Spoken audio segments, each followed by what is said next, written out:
BD news, खबरों में सबसे तेज। आज मध्य प्रदेश के कैबिनेट की बैठक माननीय मुख्यमंत्री डॉक्टर मोहन यादव जी की अध्यक्षता में संपन्न हुई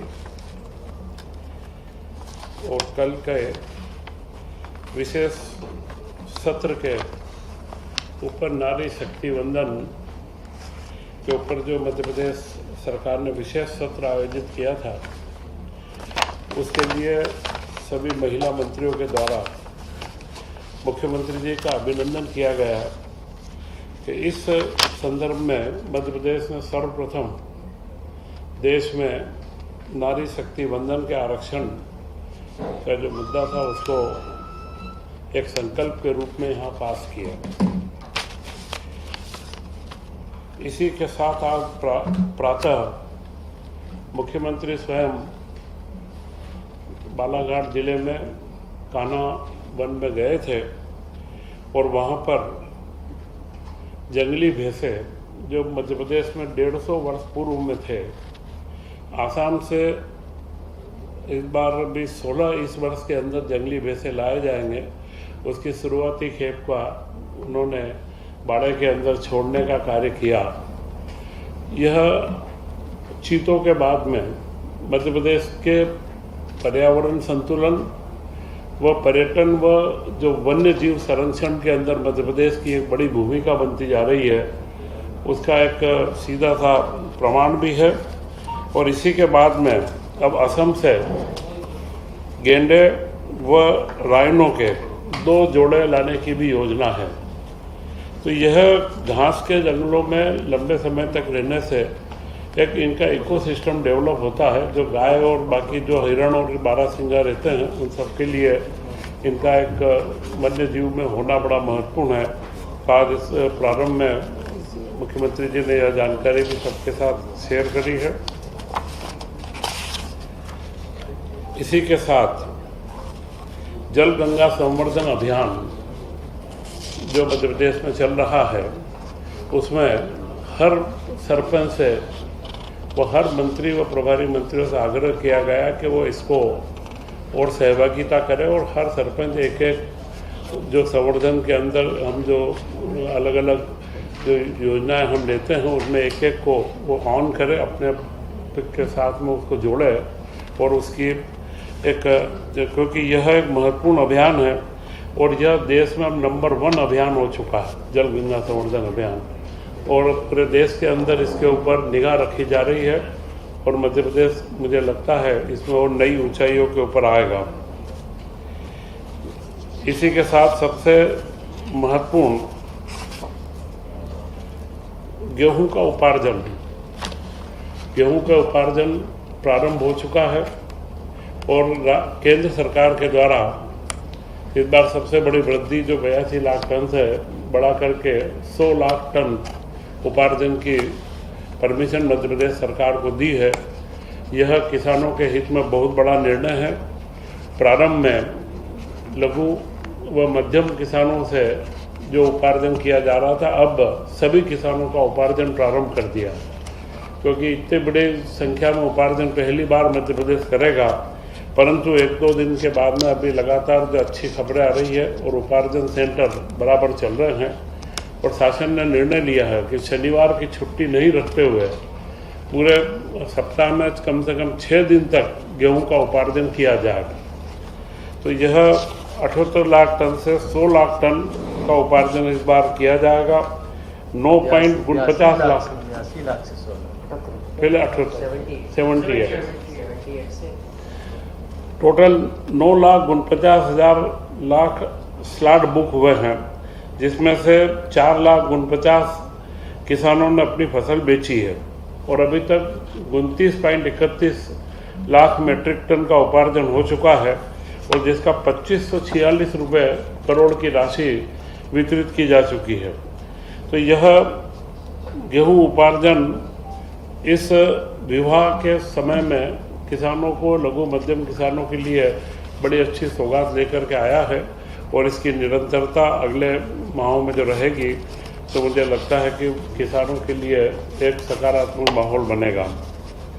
इसी के साथ में जो अभी 10वीं और 12वीं के रिजल्ट आए हैं, इन नतीजों ने बता दिया है कि सांदीपनि विद्यालय की जो योजना मध्य प्रदेश के अंदर लगी है, इन विद्यालयों का मुख्य उद्देश्य था कि शिक्षा की गुणवत्ता में वृद्धि करना।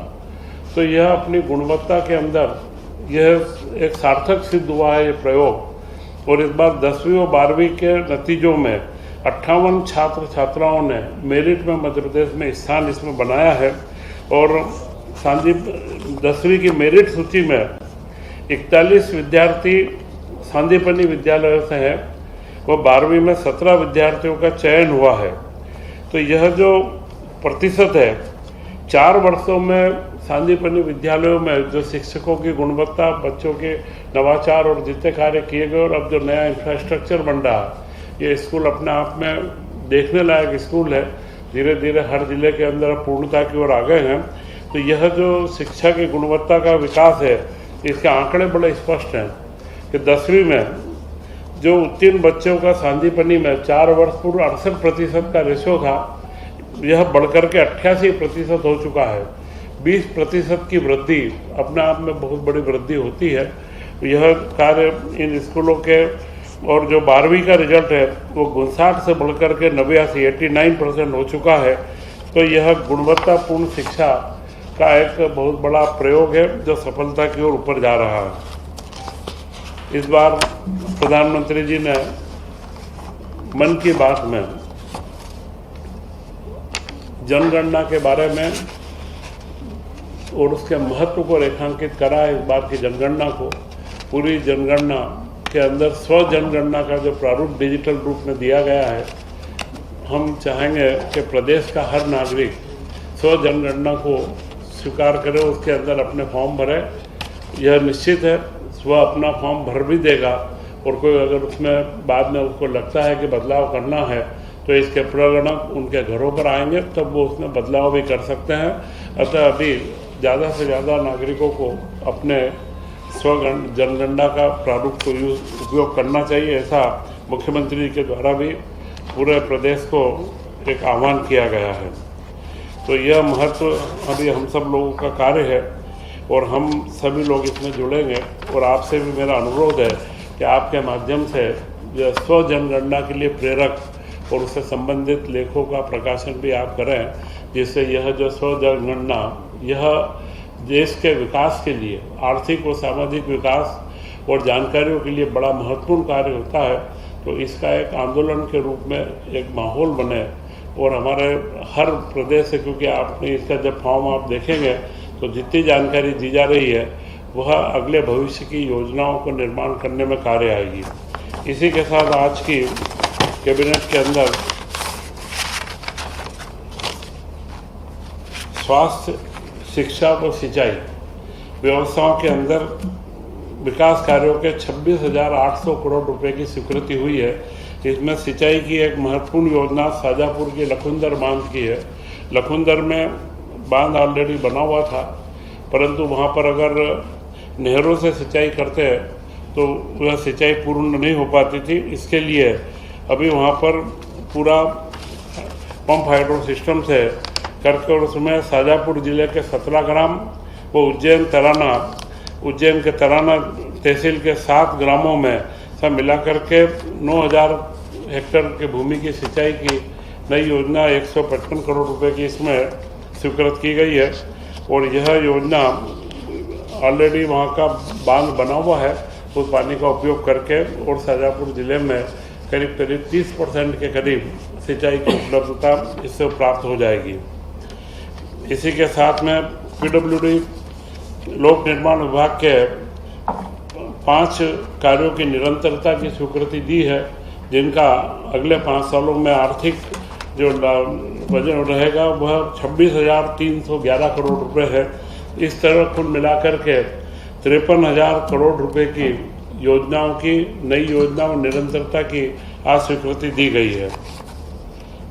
और इन सबसे महत्वपूर्ण एक जो हमारे बीच में दिल्ली के अंदर बच्चे जो शिष्यवृत्ति दी जा रही थी पढ़ने वाले बच्चों को PG व ग्रेजुएशन में, उसमें अभी OBC वर्ग को 1550 रुपये प्रति माह दिए जा रहे थे, उसकी जगह पर 10,000 रुपये प्रति माह करने का निर्णय लिया है कि जिससे वे बच्चे अपने पूरा खर्च उनका जो दिल्ली का औसत खर्च आता है वो निकल जाए। पूर्व में भी SC ST के बच्चों में भी ये विसंगति थी, वो निकाल करके OBC के बच्चों को भी 10,000 रुपये प्रति माह इसमें दिए जाएंगे।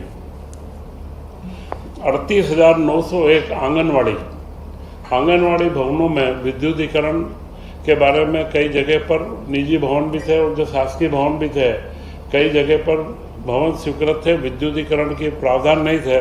तो अभी उसके लिए 38,000 भवनों में विद्युतीकरण के लिए 80 करोड़ रुपए की स्वीकृति दी गई है, क्योंकि गर्मी के समय में वहाँ पंखे लगना व कूलर को लगाना आवश्यक हो गया। तो यह एक जो स्वीकृति है यह समयानुकूल स्वीकृति है। इसी के साथ में जो चिकित्सालय के अंदर गांधी चिकित्सा महाविद्यालय भोपाल में जो राशि दी गई है 80 करोड़ की, वह PG सीट की वृद्धि के लिए जो आवश्यक अधोसंरचना का निर्माण उसके लिए है। और श्याम साह चिकित्सा महाविद्यालय रीवा में जो स्वीकृति 174 करोड़ के रिवाइज एस्टीमेट को स्वीकृत किया गया है, यह भी उसके वहाँ पर सुपर स्पेशलिटी हॉस्पिटल है उसके लिए दिया गया है। इसी के साथ में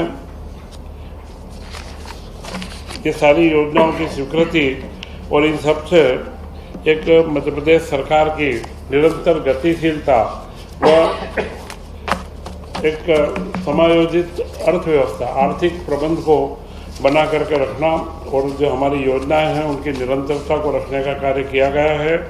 मैं ऐसा मानता हूं कि मुख्यमंत्री डॉक्टर मोहन यादव जी के नेतृत्व में प्रदेश में लगातार नए नवाचार, इकोसिस्टम, पर्यावरण संतुलन व हर क्षेत्र में सरकार अपनी कई न कई उपलब्धियां ला रही है। जय हिंद। मंत्री जी एक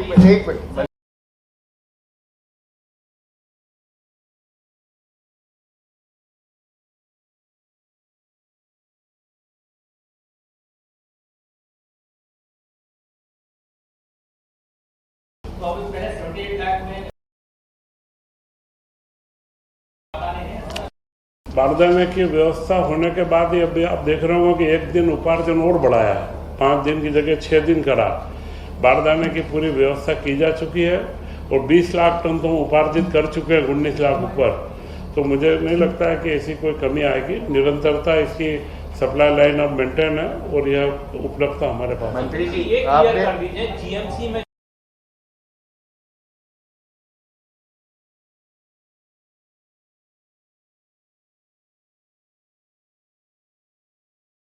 अधोसंरचना का बजट है, उसका रिवाइज एस्टीमेट था, उसको स्वीकृत किया गया कि इस वर्ष के प्रारंभ से ही वहाँ पर जल्द से जल्द ये जब PG सीटें बढ़ी तो सुविधाएं उपलब्ध हो जाए। सीट पहले बढ़ चुकी है, उसके लिए 134 PG सीटों का और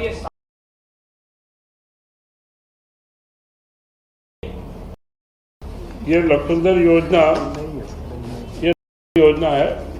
बांध पुराना है परंतु उससे वाटर लिफ्ट करना, स्केडा सिस्टम लगाना, पाइपलाइन लगाना और दोनों तहसील में दाब युक्त सिंचाई, जिस नई तकनीक के साथ में हम काम कर रहे हैं जो 3 गुना कवरेज देती है नहर की सिंचाई के मुकाबले, ये उसका एक भाग है। मंत्री जी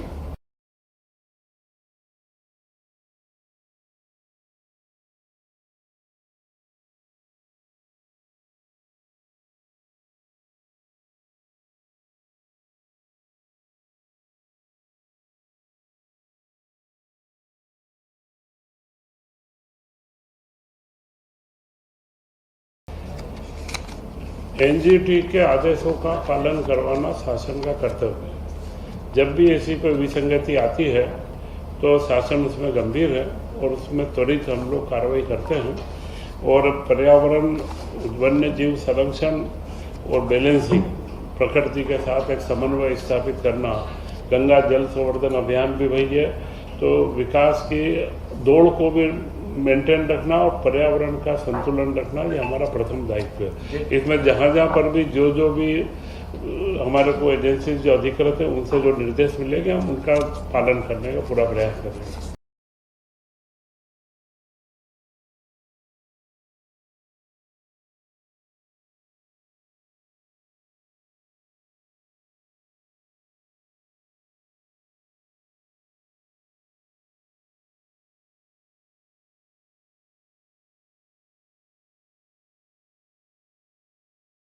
इसके ऊपर सारे कलेक्टरों को निर्देश है, जितने केंद्र बने हैं उस पर बराबर मॉनिटरिंग चल रही है। शुरुआत में जो बड़े किसानों का गेहूं नहीं लिया था या मध्यम का नहीं लिया था, छोटे का जब करा था तो थोड़ा सा ये समस्या आई थी।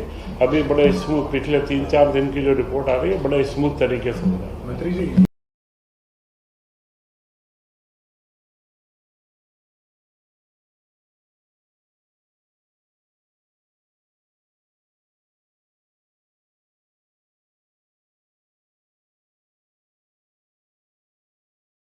वहाँ पर केंद्र से मांग करी थी, उसका पूरा निर्धारण किया जा चुका है कि उसको स्टोर कहाँ करेंगे और उसकी पूरी उचित व्यवस्था मध्य प्रदेश के अंदर। गोडाउन हमारे निजी भी काफ़ी हैं, हम नए अधिग्रहण भी कर रहे हैं, पूर्ण व्यवस्था कर रहे हैं। जितना अपना सैंक्शन जितना हमने मांगा था अतिरिक्त, तो उसकी पहले हमारे यहाँ चिंतन करके और जो आवश्यकता की पूर्ति कहाँ से होगी उसका पूरा हमने ध्यान रखा।